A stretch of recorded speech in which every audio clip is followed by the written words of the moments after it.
The most famous thing of the last decade was, of course, worn by Rihanna. It was at the 2014 CFD Awards, where the musician would receive the Fashion Icon Award, and she had turned up in a blush pink crystal net dress designed by Adam Salmon. The slinky column was entirely see-through, sparking media frenzy and shifting the red carpet fashion narrative away from ballroom gowns and old Hollywood fishtail numbers. But back to the tongue. It was flesh-toned but not exactly matched to Rihanna's skin. As such, she has said that not wearing a crystal tongue under that crystal dress is her only regret in life. Salmon, the dress designer, begs to disagree. I have been very upfront with her that I didn't necessarily agree with her about a crystal tongue underneath the CFDA dress. Salmon smirks. My regret is that I wish it had been perfectly dyed to match her skin. 6 years after their Swarovski-covered collaboration changed celebrity fashion forever, Rihanna and Salmon are back together making tongues. Only these are neither skin-colored nor crystal-studded for the singer's Savage X Fenty lingerie brand. Salmon has whipped up some deliciously naughty knickers,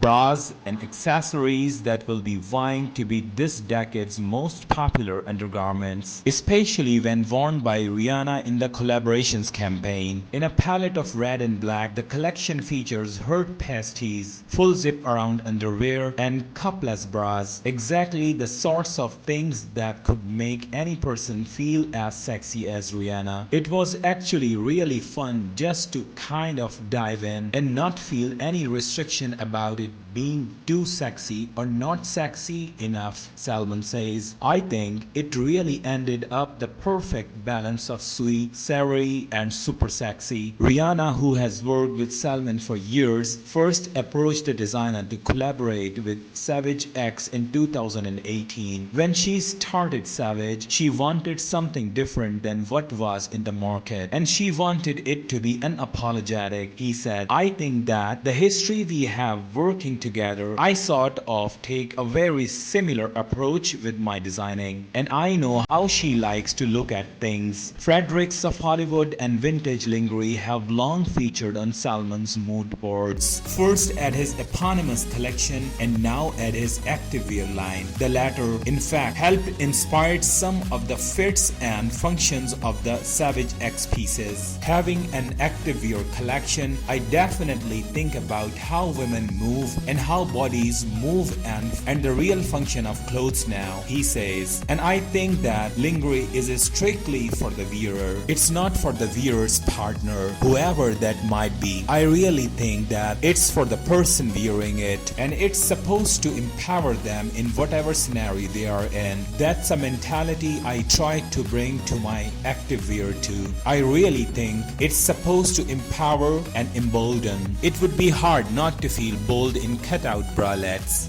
Just look to the models at Rihanna's second Savage X Fenty show for the proof. Their models spotted Salmon's red pieces on the catwalk. I didn't even know that my pieces were going to be in it, he says of the show. I was really thrilled to see it. I think that Rihanna is just so good at creating those moments for herself, for the brand, and in her music. She's just really smart on knowing how to capture movement and also make sure that she's on the pulse of what she's saying, who she's speaking to, and making sure that it's in the Rihanna brand. I think everyone's just still trying to catch up to her in that regard.